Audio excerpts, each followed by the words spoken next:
জানাতে পারো তো মানে না ভাই, আপনার পকেট থেকে টাকা পড়ে গেছিল, আমি টাকাটা উড়াই দিলাম ভাই। কে তুই টাকা দিয়ে তুই তো আমার পকেট থেকে টাকা নিয়ে গেছিলি। না ভাই, আপনার পকেট থেকে টাকা পড়ে গেছিল, এই যে দেখেন 100 টাকা পড়ে গেছিল, আমি 100 টাকা তুলে দিলাম।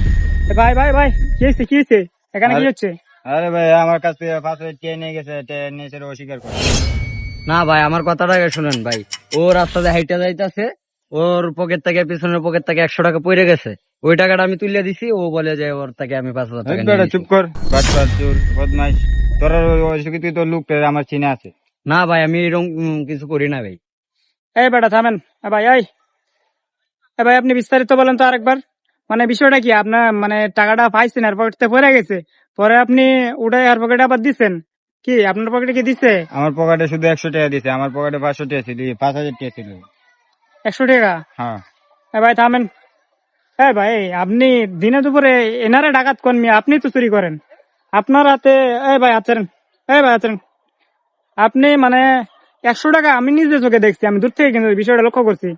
আপনার কাছ থেকে 100 টাকা পড়ে গেছে, এবারটা ভালো মানসিকতা করছে, আপনার পকেটে আবার ঢুকাই দিছে টাকাটা।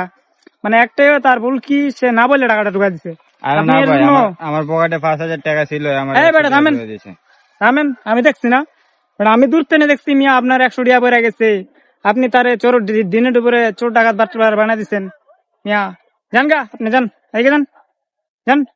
ভাই ভালো কাজ করছেন, কিন্তু সমস্যা হইলো কি, আপনি না বলে কাজটা করছেন। বলে কাজ করবেন ভালো হবে, যান।